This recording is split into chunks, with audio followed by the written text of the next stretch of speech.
Ikaw ang una at huli sa buhay ko, Jesus.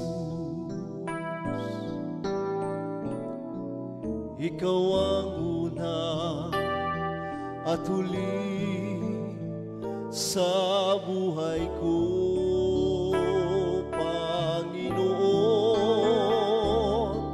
Wala nang mamahalin kundi ikaw, Jesus. ikaw ang una at huli sa buhay ko.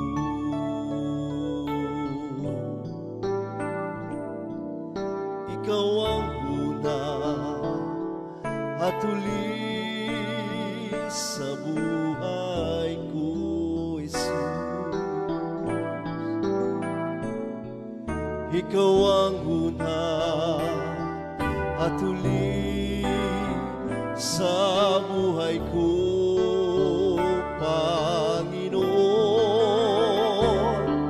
Wala nang iba mamahalin kundi ikaw, Jesus. Ikaw ang una at huli sa buhay ko.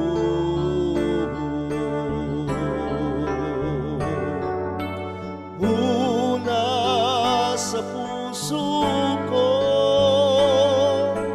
una sa buhay ko, huling hiningay, iaalay sa'yo, Panginoon. Una sa puso ko, una sa buhay ko, huling hiningay, iaalay sa'yo, Panginoon. Una sa puso ko, una sa buhay ko, huling hiningay, iaalay sa'yo.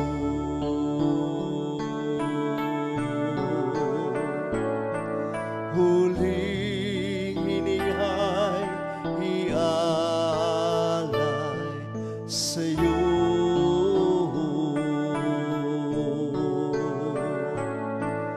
Huling hiningay, iaalay sa'yo.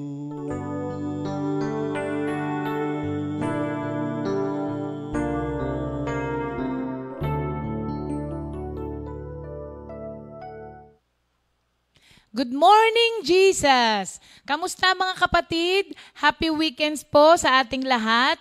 Sa mga kapatiran natin, alam ko nasa kanya-kanyang bahay. Pero may mga trabaho pa ba pag Sabado? Wala na. Meron yung iba. O yun sa mga kapatid po natin na kahit Sabado ay may trabaho. Good morning po sa inyo. Sa mga nagbabiyahe, ingatan din po kayo ni Lord. Pero sa mga kapatiran po natin na nasa kanya-kanyang bahay lamang, magandang Sabado ng umaga po sa ating lahat. Thank you, Lord. Tayo po'y mananalangin muna bago po tayo magsimula. Thank you, Lord. Hallelujah. Lord, maraming salamat sa buong linggo na nagdaan po, na kami po ay pinagpala ninyo ng lubos, sinamahan, iningatan, Lord, at kayo ang nag-provide ng lahat ng aming pangangailangan. Buong puso po kaming nagpapasalamat muli, Lord, dahil matatapos na naman po ang linggong ito na kami po ay malalakas at ang lahat ng pangangailangan ay tinugon. Sa umagang ito, Lord, pangunahan niyo po kaming muli sa mga kapatiran namin na kasama po namin sa araw na ito at palagian naman po araw-araw na kasama namin. Naghihingi rin po kami, Lord, ng mensahe mula sa inyo. Gamitin niyo po kami lahat sa umagang ito, Lord, para kausapin niyo po ang aming mga kapatiran. Para po, Lord, ng kanilang instruction na inihintay mula sa inyo ay matanggap po nila sa umagang ito. Maraming salamat po. In Jesus' name we pray. Amen. Yan. Thank you, Lord. Okay. Sa umagang ito po, finale na po ito nung ating series na tinalakay ng buong linggo na makikita po natin sa Matthew 5 verses 2 to 11. Mamaya na natin i-recap. Pero ibibigay ko na po muna itong pinakahuli po na blessed na tao na pinag-usapan po dito sa Sermon on the Mount. At ito nga po ay yung blessed are the... Naku, mukhang hindi ito masyadong gusto ng mga tao. Actually po, ito po ay parang inulit, pero iisa lang po. Akala nung iba po kasi 9 ito. Pero ang totoo po, 8 lang po bale. Yung pinakahuli lang po ay inulit ng 2 beses. So basahin ko po, no? Blessed are those who are persecuted for righteousness' sake, for theirs is the kingdom of heaven. Blessed are you when they revile and persecute you, and say all kinds of evil against you, falsely, sabi rito, for my sake. Okay. Yung po ay 2 verse, pero ito po ay isa lamang dahil parehas lang po sila ng sinasabi. Sa lahat po ng mga Beatitudes na pinag-usapan natin, although pag tinignan mo, parang taliwas lahat sa pamamaraan ng mundo. Pero parang ito po yung pinaka. Total, ito na yung pinaka-climax ng Matthew 5. Pero ito po talaga yung pinaka. Kasi, paano ka mabe-bless sa persecution? Hindi ba? Kapag pine-persecute ka. Pero pag-uusapan po natin yan hanggang mamaya, So, dito po, sa ating huling pag-uusapan, ito po ay napaka-great and sobering truth. Pag sinabi mong sobering, hanapin natin kung anong ibig sabihin ng sobering, ha? Ang ibig sabihin po nito ay serious. Yun lang naman pala ang ibig sabihin. Napaka-seryosong katotohanan po nito. Kasi those who live according to the first 7 Beatitudes ay sigurado naman pong mararanasan itong pang-8. Kasi kung ikaw ay tagasunod ni Kristo, at ikaw po ay namumuhay ayon doon sa 7 naunang Beatitudes, ay panigurado po. Pag sinabi kong panigurado, hindi po maiiwasan at hindi matatakasan. Ito po ay mararanasan nating lahat. Medyo nakakatakot ba? Serious ba? Kaya lang naman po siya nakakatakot dahil takot tayo sa persecution. Pero kung tutuusin po, ay merong dalang pagpapala ang mga persecution sa buhay natin. So, eto na po ang pinaka dahil nga kapag namuhay ka doon sa unang 7 ay sigurado pong mararanasan mo itong persecution. Why? Because godliness po generates hostility and antagonism from the world. Antagonism is also hostility. So, talaga pong aayawan tayo ng mundo at ipe-persecute tayo. Dito po kasi sa John 15:19, ang nakalagay po rito, if you belong to the world, sabi, it would love you as its own. As it is, sabi niya, you do not belong to the world, but I have chosen you out of the world. That is why the world hates you. Okay? Ulitin ko po para maliwanag. John 15:19.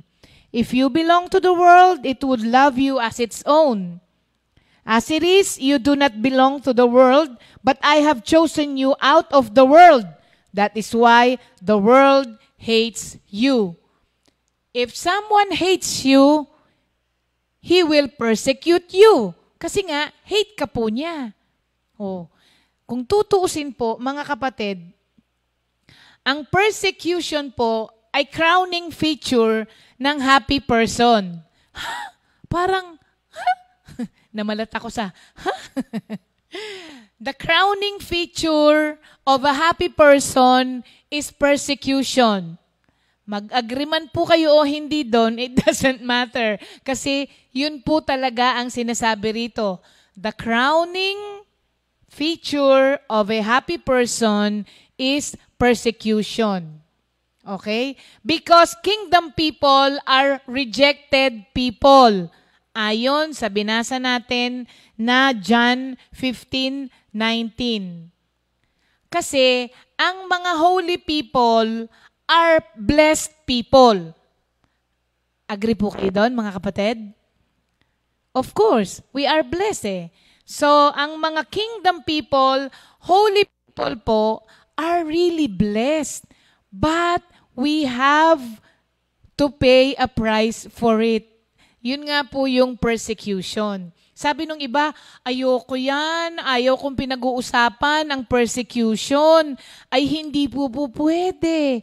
Dahil po ang ating Panginoon ay Diyos na po siya, ay pinersecute po siya ng mas higit pa kaysa sa nararanasan po nating persecution. So, no slave is greater than his master. So, if our master was persecuted, we will also be. Yan, mga kapatid, ha?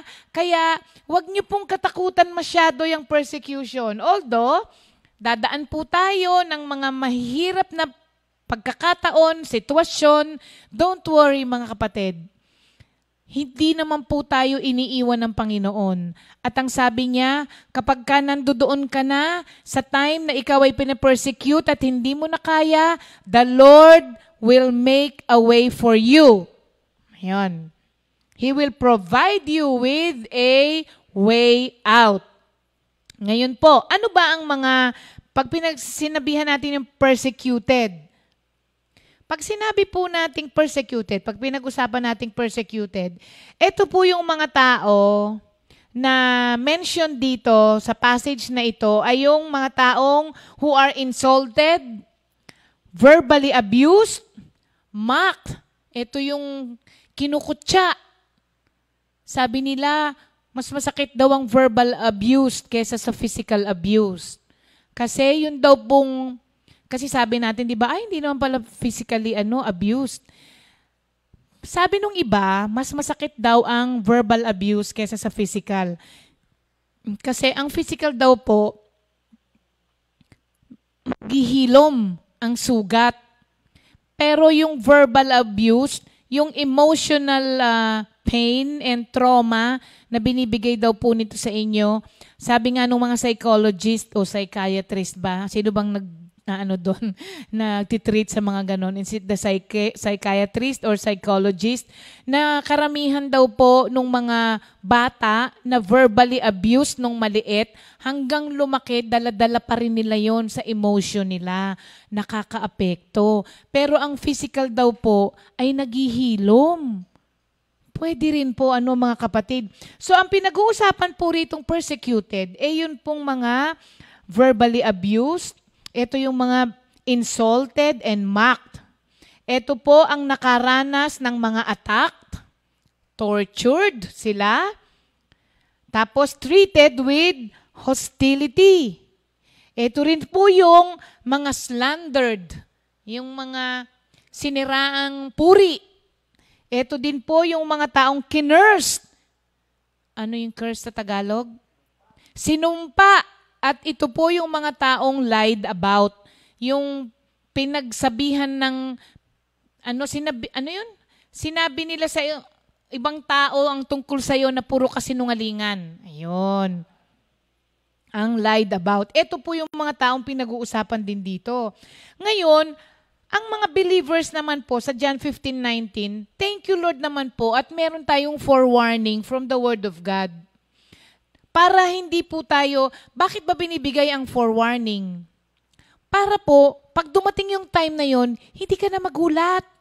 Para pag dumating yung time na yon, handa ka. Kaya may forewarning. Sinabihan na po tayo ng salita ng Diyos na tayo ay, pag sinabi mong you will be, ibig sabihin nun, may assurance yun. Diba? Hindi naman po sinabing, you may be. Pwede yung hindi, diba? Kasi maybe. Hindi. Ang sabi, you will be. So, meron pong kasiguraduhan na ang mga tagasunod ni Kristo will be Hindi po yan maybe, ha? Will be persecuted. Kaya, pag dumating yung time mo na may nagpa-persecute sa'yo, mga kapatid, huwag ka na pong magtaka. Kasi sinabihan na tayo beforehand ng ating Panginoon.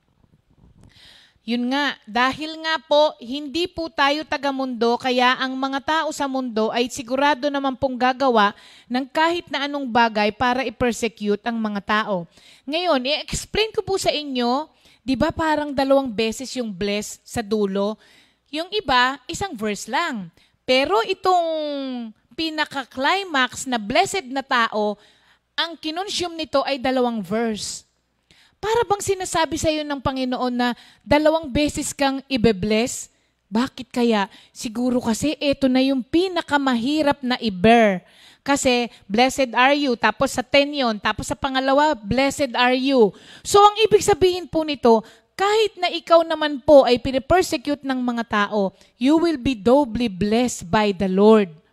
Para po i-reward you, para after na ma-persecute ka, makita mo kung ano ang pagpapala, kaya ka tinawag na blessed ng Panginoon dito kapag ka ikaw ay persecuted. Ngayon, yun pong mga persecuted are citizens of the kingdom. Ang pinag-uusapan dito, mga kapatid, ha? Hindi po pwede rito yung pinapersecute ka dahil sa gumawa ka ng kasalanan. Ang pinag-uusapan po rito, persecuted for doing what is right. You are being persecuted for the cause of the Lord. Yun ang pinag-uusapan dito, ha? Ang mga blessed na tao yung persecuted for doing the will of God. But if you are not doing the will of the Lord at gumagawa ka naman ng mga kalokohan talaga at mga kasamaan, tapos pinersecute ka ng ibang tao, ay dapat lang naman po yun dahil gumagawa ka ng hindi tama. Ang pinag-uusapan natin dito at ang pinangakuan ng Panginoon na mga blessed na taong persecuted ay yung gumagawa ng kalooban ng Panginoon. So kahit na gumagawa ka na ng tama, persecuted ka pa rin, eto po ang tinatawag na blessed.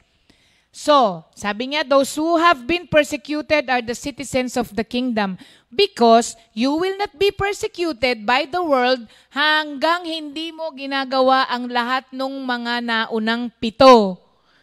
Ayan, mga kapatid. So, talaga naman pong ang mga gumagawa ng kalooban ng Diyos ang pinipersecute dito.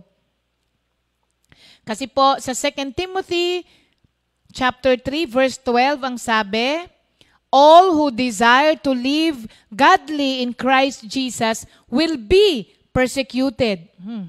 Grabe. John 15:19, 2 Timothy 3:12. So, ang persecution ay may kasiguraduhan. Kaya huwag kang magtaka pag napapersecute ka kapag ikaw po ay sumusunod sa Panginoon. Ngayon,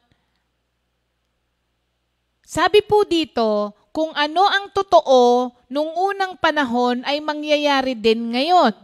Kaya nga sabi ko sa inyo, no servant is greater than his master. So ang Panginoon ay dumanas niyan, tayo rin po ay dadanas, mga kapatid. As long as you have, ayaw nyo ba ng persecution? Kung ayaw nyo ng persecution, eto po ang gawin ninyo. Meron kasing kwento. Yung kwento na to, pakinggan yung mabuti kasi baka hindi na naman po kayo tumawa. Ito yung kwento. Merong isang asawang lalaki na bago yung kanyang trabaho. Lumipat ngayon siya sa trabaho niya.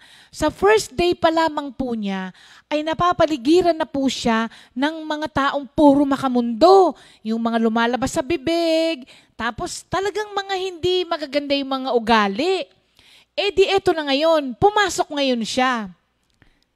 Yan, lumipas ang maghapon, umuwi na siya. Di syempre yung misis niya, excited siya sa experience ng asawa dahil syempre, bago yung trabaho Sabi niya, Han, kamusta yung trabaho?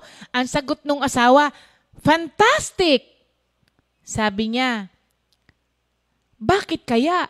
Doon sa kinuwento ko sa inyo, puro mga maloko, di ba? Mga salbahe yung kasama niya at hindi rin siya mga, hindi magandang, yung kahalubilo sa trabaho. Bakit niya kaya sinabing fantastic? Nung kinamusta siya ng asawa niya, how was your first day? Fantastic. Alam niyo kung nung kasunod na sagot niya, sabi niya, they did not guess that I am a believer. Sabi ko sa inyo walang tumawa. Di rin kayo tumawa. Ang ibig sabihin doon, hindi siya namuhay ng mga Kristiyano, ng maka-Kristiyano. Hindi siya nahalatang Christian.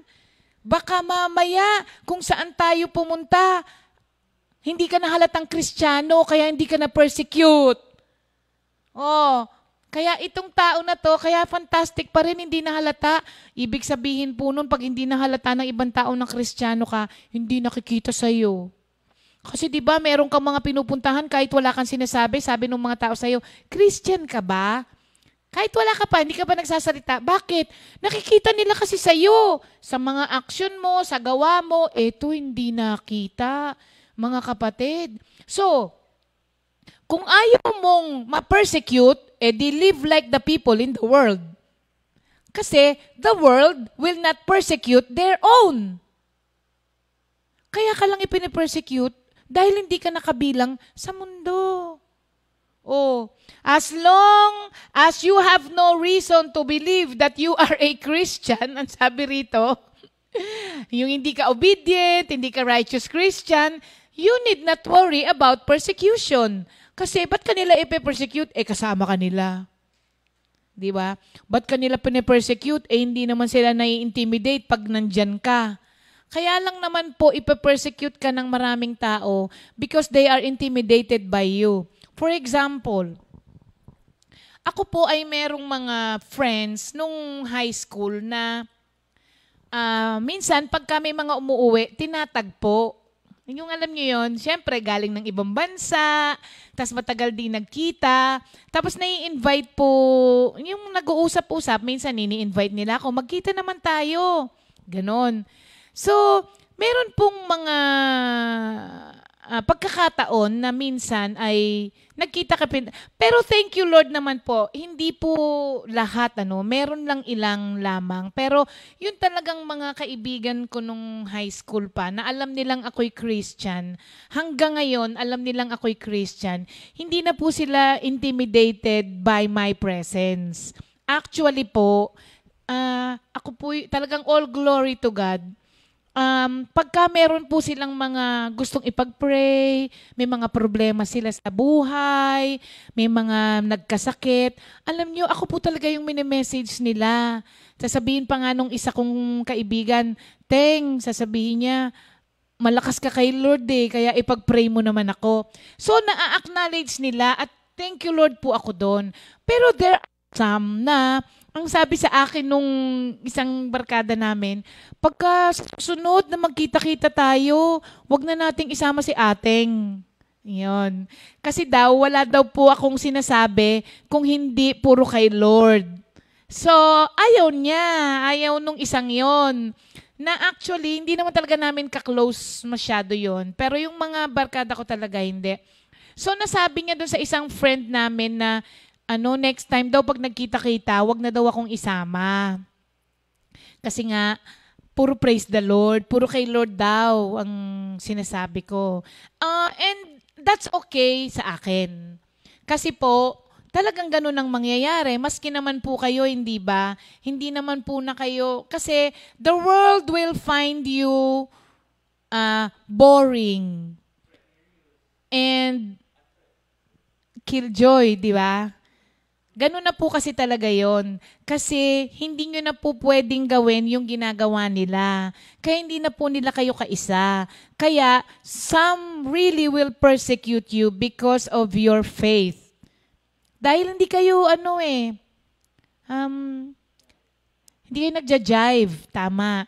Hindi na kayo nagja-jive ng paniniwala, kaya ayaw na. So, mga kapatid, kanina ko pa po inuulit-ulit if you are a Christian, you will be persecuted. If you do not want to be persecuted, then live like the world lives. Ganun lang po kadali yun. Pero kung gusto niyo pong kayo tagasunod ni Kristo, i-bear po natin yung persecution na yun. Kasi yan din naman po ang dinanas ng ating Panginoon. Anyway po, who will give you eternal life? Who will bless you? Di po ba? Sino po ba ang nandiyan kapag everything sa buhay mo ay nag-crumble? Yun po bang mga kaibigan mo? Yun po bang pamilya mo? Di ba? Who will save you? Hindi po pwedeng yung mga tao because they also need a savior. Hindi ba? So siguro po, pagka winay mo po ang mga advantages and disadvantages, okay na rin siguro kahit na i-persecute ako. Kasi pagdating ng araw, ang magliligtas naman sa akin ay ang Panginoon. Kaya doon ako mag-stick siguro. Kahit na po i-persecute ako ng mga tao sa mundo, okay na rin po. Basta ang kasama ko ay si Kristo. So ito po yung persecuted dito, mga kapatid, ha. Huwag niyo pong hanapin na magiging mabait sa atin ang mundo. Ang normal Christian life includes persecution, mga kapatid. Huwag niyo na pong i-expect na magiging mabait sa inyo ang mundo.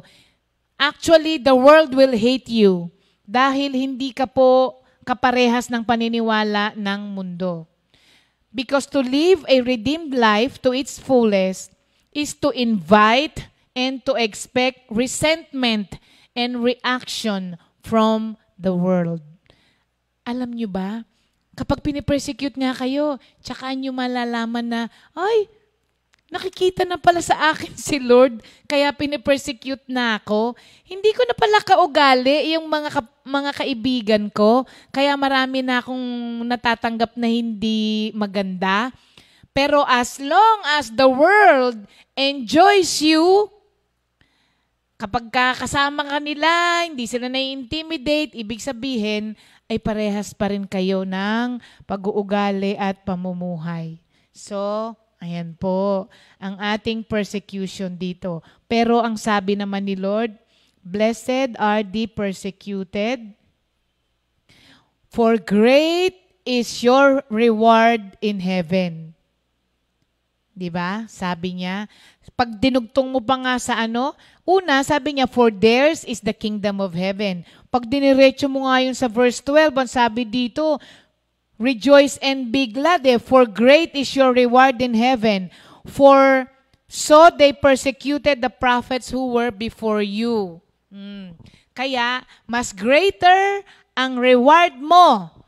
Kahit na greater ang persecution mo, greater naman ang reward mo dito sa mundo at eternally with the Lord. Kaya, mga kapatid, yun na po ang ating final, ha? Ulitin natin ang ating mga, as a recap, ang ating beatitudes, the 8 people who are blessed by the Lord.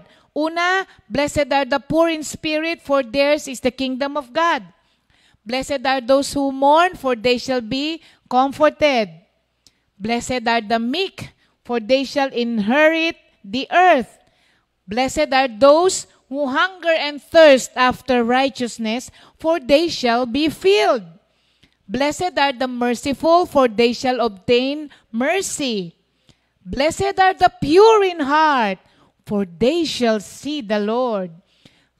Blessed are the peacemakers, for they shall be called sons of God. And finally, blessed are those who are persecuted for righteousness' sake, for theirs is the kingdom of heaven. Yan, ang atin pong beatitudes, mga kapatid. Sa pinag-aralan po natin, let us bear in mind na wala pong mga tao na mabubuhay ng masaya at pinagpala sa mundo nang hindi po dumaranas ng pinag-usapan nating 8. Lalong-lalo na yung pinakahuli. Kasi blessedness and happiness is only found in Christ.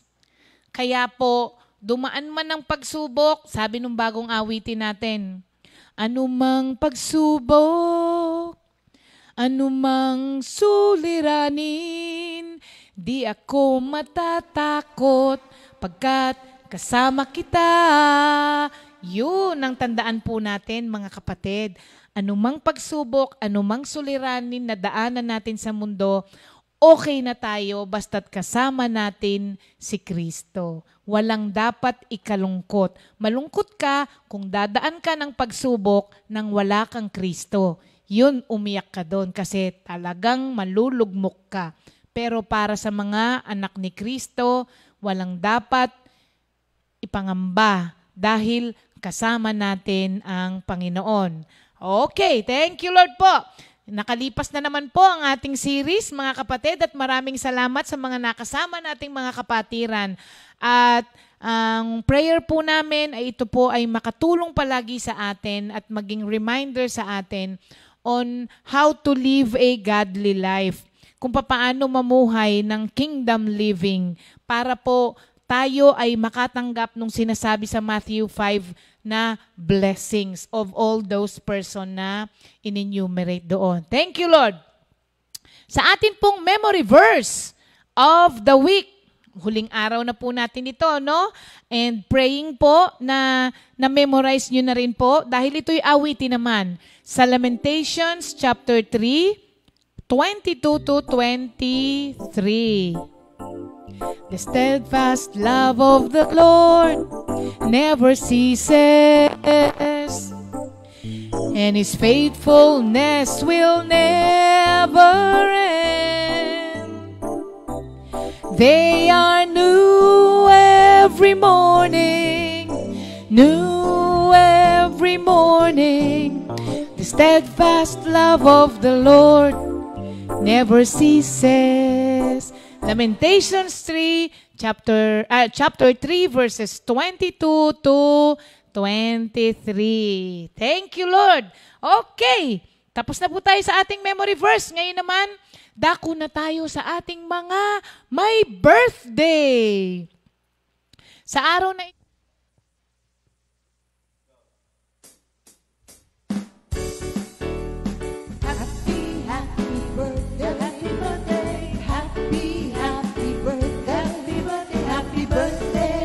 Happy birthday to you. Happy, happy birthday. Happy, happy birthday. Happy birthday. Happy birthday to you. May the Lord God bless and keep you. May the Lord's light shine upon you. Happy, happy birthday to you.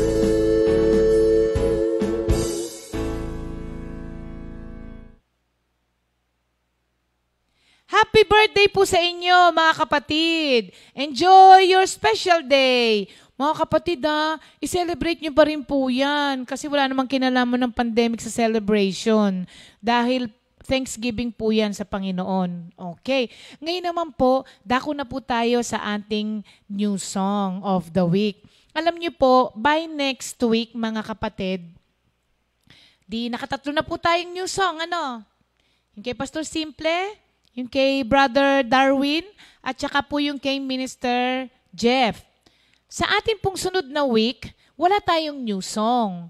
Ang gagawin po natin, ito ay review po nung mga tatlong songs natin. At ito po ay yung mga inawit ninyo na ipinadala na nung iba at yung mga iba po na magpapadala pa lamang. Kaya po lahat nung kumuha ng -1, yung mga nakatanggap na po, isend in nyo na po yung videos po ninyo because by Monday po, ayan na po ang aming mga ipapakita, yung new songs natin, kung alin man po ang napili nyo sa tatlong kanta na yan, mga kapatid. Pero ngayon, last day na po nung ating new song at pakinggan po natin ulit ang awitin ni Minister Jeff, composed by Minister Jeff at arranged by Brother SJ and Minister Arnold. Thank you, Lord. Pakinggan niyo po ito.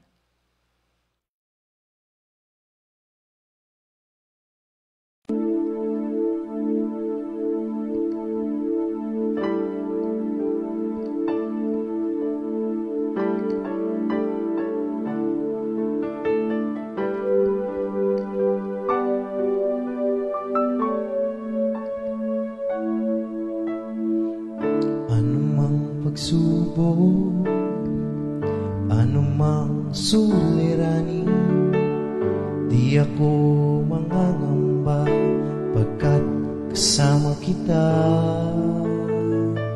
Anumang pagsubok, anumang suliranin, di ako matatakot pagkat nariyan ka sa piling ko. Yahweh, Yahweh ang iyong pangalan. Yahweh, ikaw ang aking kalakasan. O Yahweh, tunay kang maaasahan. O salamat sa pag-ibig mo. Anumang pagsubok, anumang suliranin, di ako makangamba pagkat kasama kita. Anumang pagsubok, anumang suliranin, di ako matatakot pagkat nariyan ka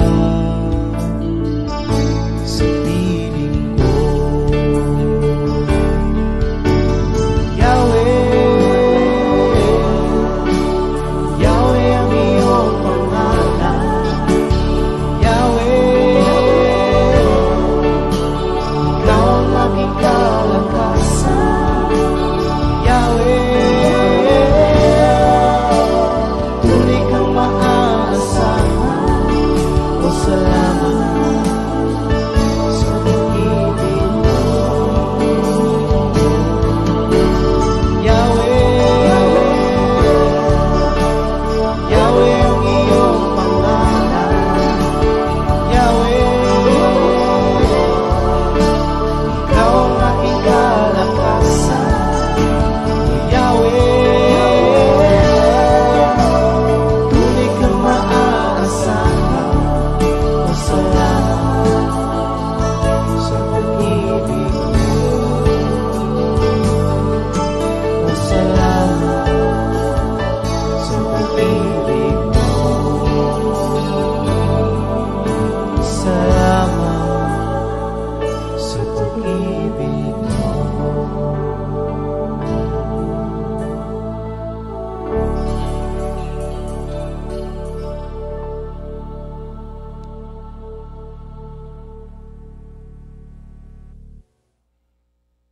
Good morning, Jesus. It's Saturday. It's Patriarchal Day. Araw na itinalaga ng Panginoon upang ang kanyang mga lingkod na pinili, minahal, at biniyayaan ng maraming pagpapala ay magpapatotoo sa atin tungkol sa katapatan ng ating Panginoon. Ngayon pa bago po makalimutan, mga kapatid, yung ating nalalapit na anibersaryo. Abangan nyo po itong last week of October, starting 26. Meron po tayong mga presentation. Everyday po yan, simula sa Monday, Tuesday, hanggang sa Sunday. Abangan nyo po na halos lahat ng ating mga branches ay magbibigay ng o maghahandog ng mga awitin, mga sayaw, tula. Abangan nyo po ito, tiyak napakasaya po nito na hindi tayo napigilan itong tinatawag na pandemic na ito para hindi may pagpatuloy ang ika-39th year anniversary ng Comfy Church. Sa araw pong ito, meron tayong isang pamilya na magpapatotoo at ito po ang pamilya ni Minister Dodi. Ngayon, bago ko po ibigay kay Brother Dodi ang oras, hayaan niyo munang basahin ko po itong ikalawang Korinto, Kabanata 3, talata 1 hanggang 3. Tignan niyo po yung tagubilin dito ni Paul. Sabi po, ministers of a new covenant, are we beginning to commend ourselves again? Or do we need some letters of commendation to you or from you? You are our letter written in our hearts, known and read by all men, being manifested that you are a letter of Christ, cared for by us, written not with ink, but with the Spirit of the living God, not on tablets of stone, but on tablets of human hearts. Purihin ang Panginoon. Kung matatandaan po ninyo, ang Mami Ligaya, meron siyang sinasabi lagi na tayo bilang mga tinawag ng Panginoon bilang mga lingkod ay tinatawag na the walking Bible.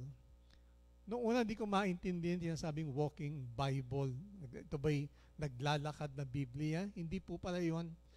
Kundi tayo ay buhay na patutuo na ginagamit ng Panginoon o gagamitin ng Panginoon upang kumbaga makita ang kadakilaan, ang kabutihan, ang katapatan, ang pag-ibig ng Panginoon sa kanyang mga hinirang. Kaya nung panahon kasi ni Paul, para ikaw ay kilalanin, kinakailangan mo ng mga liham. Kailangan mo ng credentials para patunayan na ikaw ay isang lingkod ng Diyos. Pero sinasabi sa atin dito sa Ministers of the New Covenant, hindi na natin kailangan itong mga liham na ito dahil tayo po ay mga buhay na patutuo kung paano tayo binago ng Panginoon, kung paano tayo pinagpala, lalo po itong panahon ngayong ito, na tayo kung paano niya tayo pinagaling, paano niya tayo binigyan ng proteksyon dito sa laganap na virus, at purihin ng Panginoon na ito nga po, si Minister Dodi ay gagamitin ng Panginoon upang magpatuto. Katulad ko rin po, salamat sa Panginoon na patuloy na hinihil ng Panginoon. Physically, okay na po ako. Pero emotionally, mentally, well, thank you Lord, patuloy niyang pinapalakas at ginagamit na patutuo na tunay na ang bawat tao ay nabubuhay sa grasya at awa ng ating Panginoon. Amen. Naway, wag natin po kakaligtaan ito na tayong lahat ay tinatawag na the walking Bible upang makita nila, yakapin nila ang pananampalataya tungkol kay Hesukristo. Kung gaano kabuti ang ating Panginoon. At alam ko po na mamaya yung patutuo ni Minister Dodi at yung kanyang pagtuturo na ongoing na ating series, itong Psalms 119. Ito'y isa lamang kabanata, pero marami pong pagtuturo ang ituturo sa atin tungkol sa Panginoon, lalo tungkol sa kanyang batas. Kung ating susundin, talaga naman tayo pagpapalain ng Panginoon.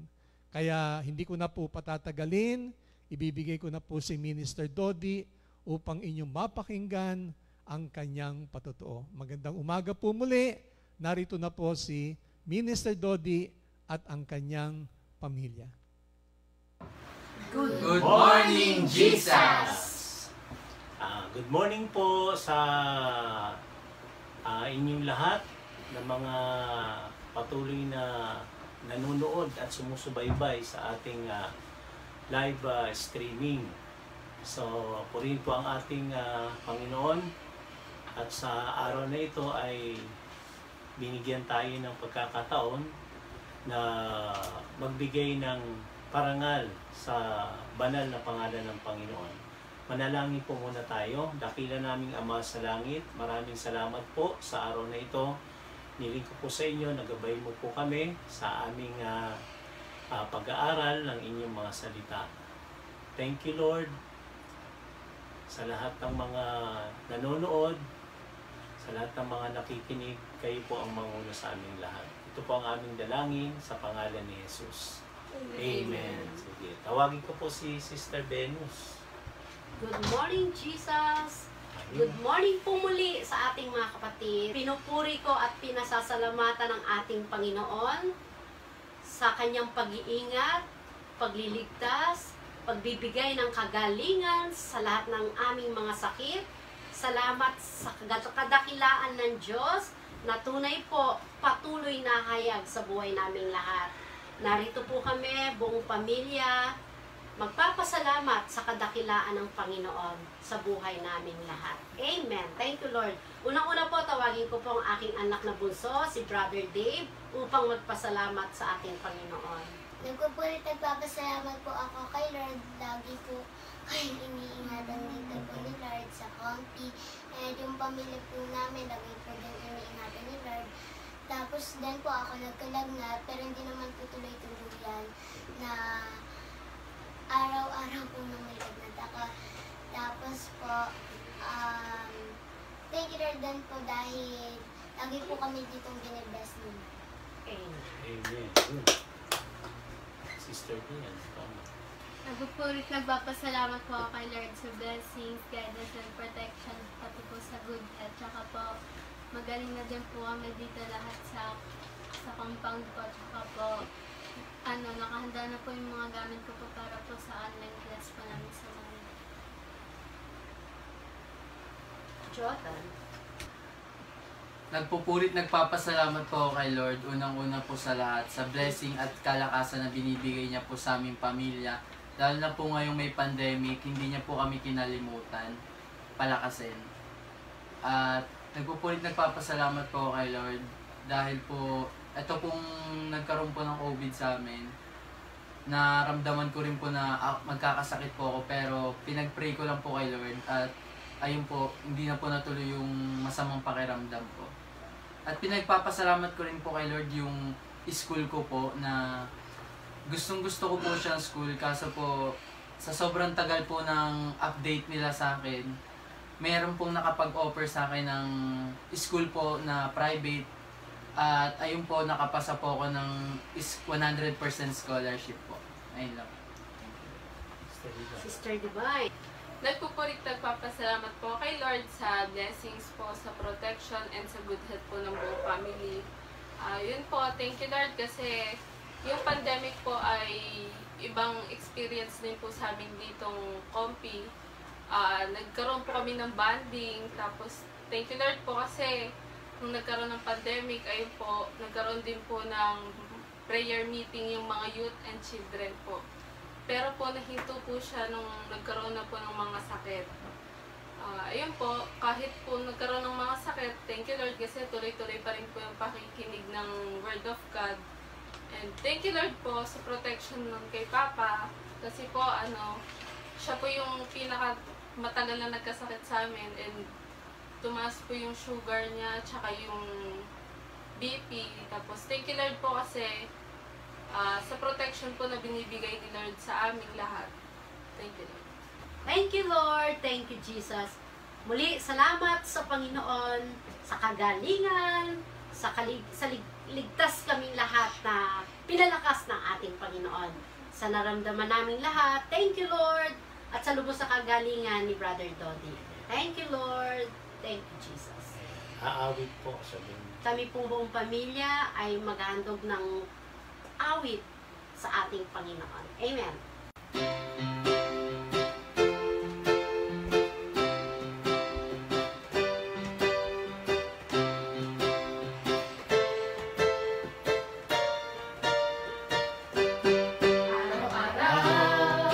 Magpupuri ako sa'yo, araw-araw sasambitin ang labi ko. O kay buti mo sa akin, tanging ikaw ang ligaya ko. Mahal na mahal kita, Panginoon. Bawat saglit, ikaw ang nasa isip ko. Bawat saglit, ikaw ang tibok ng puso ko. Ang pag-ibig mo sa akin ay hindi nagmamaliw. Mahal na mahal kita, Panginoon. Ikaw ang dakila, Diyos ang tagapagligtas, wala kang katulad. Nag-iisa kang Diyos, magpakailanman. Araw-araw, magpupuri ako sa'yo. Araw-araw sasambitin ang labi ko.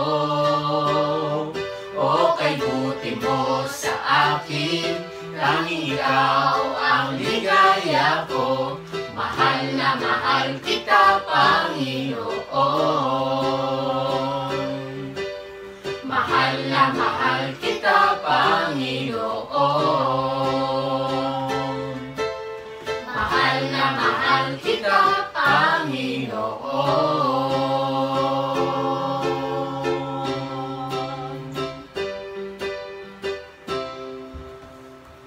Thank you, Lord. Purihin po ang ating Panginoon, napakabuti ng Diyos sa ating lahat. Amen. At ngayon po sa umagang ito ay nais ko pong ibahagi sa atin ang mensahe ng ating Panginoon hango po sa aklat ng awit 119 dito po sa talatang 159. Sa wikang Ingles, ganito po ang nasasaad. Basahin ko po sa atin. Consider how I love your precepts. Revive me, O Lord, according to your loving kindness. Purihin po ang ating Panginoon. Ipag-pray natin. Lord, salamat po sa umagang ito, sa inyong mga salita na muli amin pong mapapakinggan. Kayo po ang mangusap sa aming lahat. Gabay at patnubay ng inyong banal na Espiritu Santo. In Jesus' name, Amen. Okay, salamat sa Diyos. Yung pong ating tinatalakay nga po ay tungkol sa aklat ng Salmo. Nauna pong sinasabi po na ito yung pinaka-longest psalm in the Bible at longest chapter. At ito nga po ay merong 176 verses. At sinasabi rin po na ang aklat ng Salmo, chapter 119, ay merong 22 Hebrew alphabet. At bawat isang Hebrew alphabet ay meron ding katumbas na kahulugan. Sa talatang ating binasa, actually ito po ay from 153 mga kapatid hanggang 60. So ito po ay ang pinaka Hebrew alphabet nito ay yung salitang res. Res, R-E-S-H. Sa aking na-research mga kapatid, ang ibig sabihin po nito ay head or highest. At ito naman po ay pinapakahulugan na wala nang hihigit pa o tataas pa sa kapangyarihan ng salita ng ating Panginoong Diyos. At ito rin po ay merong tinatawag na root word. Ito po ay nag-originate doon sa salitang depression or depressing. Karaniwan ito po ay inilalarawan patungkol sa isang taong malungkot o sa isang sitwasyon na mayroong kalungkutan.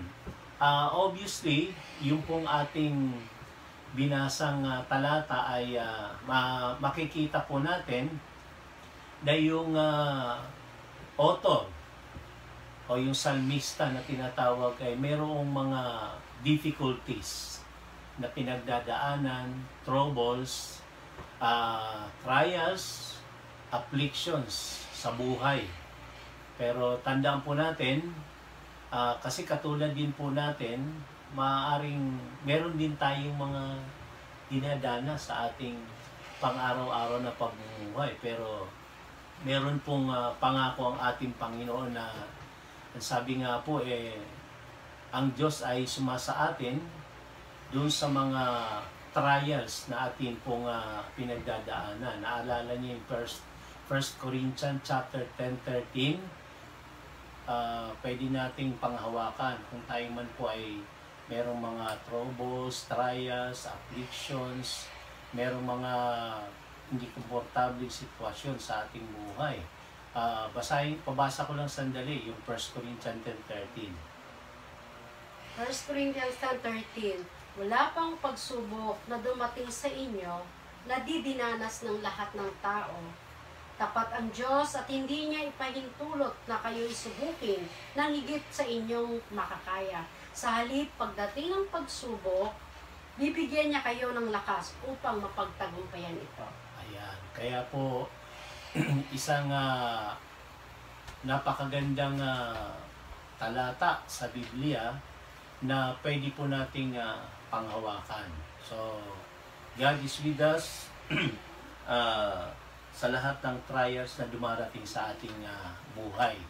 Katulad po nitong psalmist na sinasabi po sa atin dito. Kaya umantong po siya dito sa pananalangin. So ito po ay panalangin upang iligtas. At dito nga po, pinapakita rin na actually hindi ito demand para sa physical healing.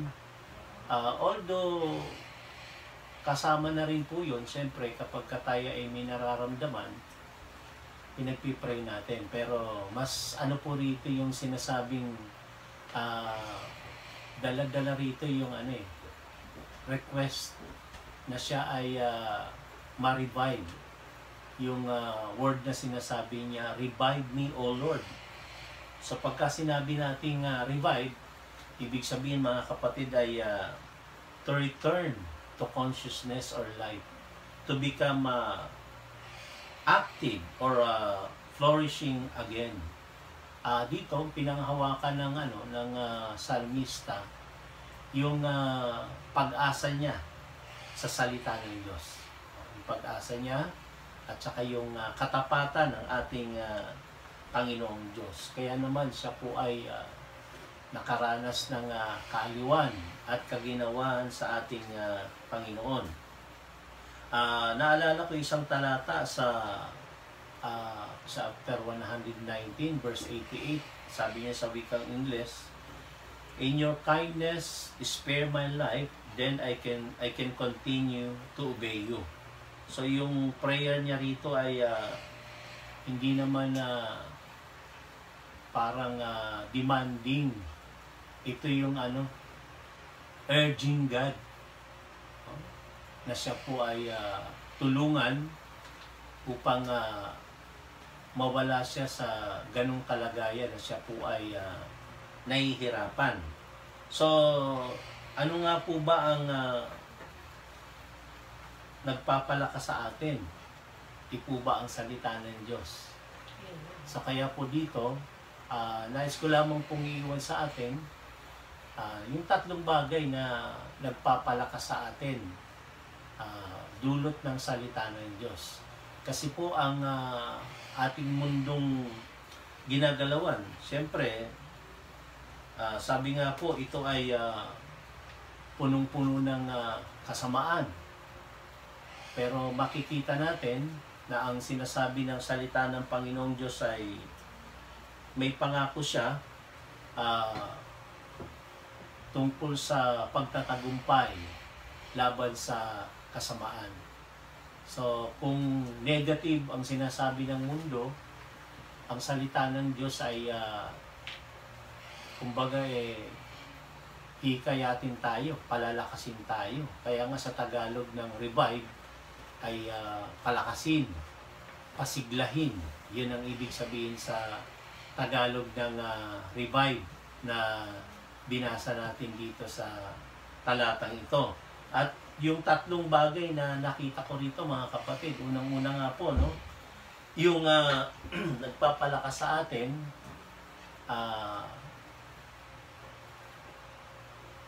yung sinasabing pangako ng ating Panginoong Diyos. Ang daming mga pangako na nakasulat sa Biblia.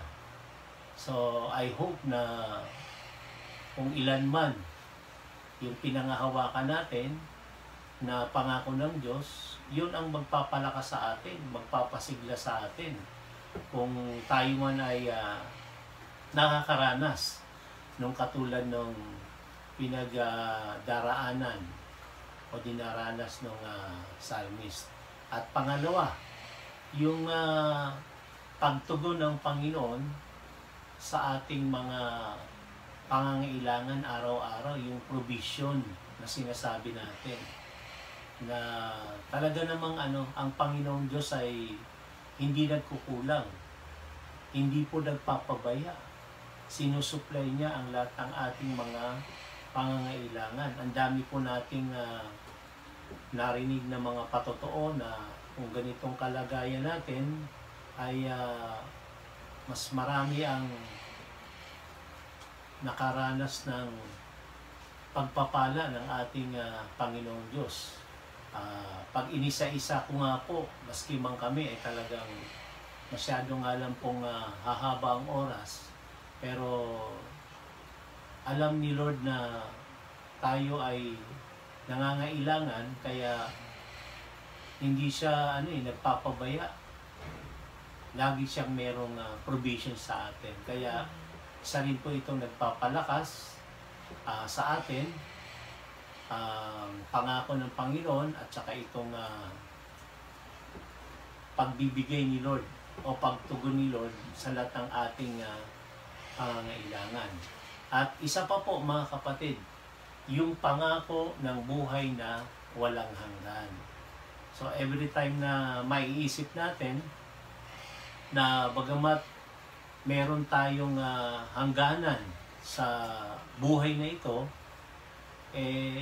lalakas ka sisigla ka kasi merong buhay na walang hanggan kasama ang ating Panginoon. Mga kapatid, kaya po ang laging sinasabi sa atin, magpatuloy tayo kasi wala naman pong nasasayang talaga sa ating paglilingkod. Pag nawala na po tayo sa mundong ito, doon tayo sa piling ng ating Panginoon. Yung pangako na buhay na walang hanggan. Kaya doon tayo lumalakas, doon tayo sumisigla. Meron kasi tayong inaasahan na magaganap sa ating buhay. Dito sa lupa, madalas nating marinig na lahat tayo mawawala sa mundong ito Lahat tayo ay pwedeng dumating doon sa kalagayan na ayaw man natin pero mangyayari. Yun nga po, isa sa aking pinagpapasalamat, yun pong ako ay na-revive. Na-revive kasi muntik na rin ako. Katulad din ng salmista sa kanyang mga sinasabi na halos siya rin po ay mapugto na ang hininga. Pero dahil meron pang misyon ang Panginoon para sa akin at sa aming pamilya, kaya andito pa rin po pinalakas ng ating Panginoon. Nung ako po'y kasalukuyang nasa parang nag-struggle, sabi ko nga medyo critical na sandali, merong kanta na nagre-ring sa aking tenga. At the same time, ako po ay nagdadasal. Nagpipray silently. Sinasabi ko sa Panginoon na yun nga, yung request ko, merong nang nagbiro sa akin Tinatanong po kung hanggang kailan daw yung request ko na extension. Sabi ko nga, kung panahon na, talagang panahon na. Pero meron kasing katulad sa buhay ni King Hezekiah na naalala ko, nag-request ng extension Sinabi na ni Isaiah sa kanya na confirm na siya ay mamamatay na, kaya si Hezekiah ay tumangis at siya ay nanalangin sa ating Panginoon na pwedeng siya ay bigyan pa ng extension ng kanyang buhay. Yun po yung naalala ko. Kaya habang ako ay nagpipray, ang nagre-ring sa tenga ko yung kantang Sister Venus, naalala mo ba yung The Lord is near to those who call upon His name. He hears and listens to every cry. The Lord reaches down from heaven and lifts everyone who calls upon the name of the Lord. Yan, puri po ang ating Panginoon. Yun po yung ilang bagay na napapalood po dito sa ating talatang binasa, Psalm 119 verse 159. So, purihin po ang ating Panginoon. Muli po, tayo po ay mag-aalay ng panalangin. Mr. Dennis. Thank you, Lord. Panginoon, muli maraming salamat po. Patuloy na papuri at pasasalamat na walhati ay tanging sa iyo lamang. Salamat po sa muling mga salita na amin pong napakinggan na tunay po siya ay magbigay ng lakas at buhay sa lahat ng nakakapakinig. Salamat, Lord, sa iyong kabutihan na patuloy naming nararanasan. Tunay po, lagi kang nandyan upang kami ay gabayan at patnubayan, Panginoon. Pinupuri ka namin at pinasasalamatan, Panginoon, sa pagkakataong ito. Ang lahat po ng ito ay samo at panalangin namin sa pangalan ni Jesus. Amen. Thank you, Lord. Thank you, Lord. God bless po. 2 Timothy 2:2. Hallelujah. 2 Timothy 2:2. Praise the Lord. 2 Timothy 2:2. You and me, let us proclaim the gospel. 2 Timothy 2:2. Hallelujah. 2 Timothy 2:2. Praise the Lord. 2 Timothy 2:2. You and me, let us proclaim the gospel.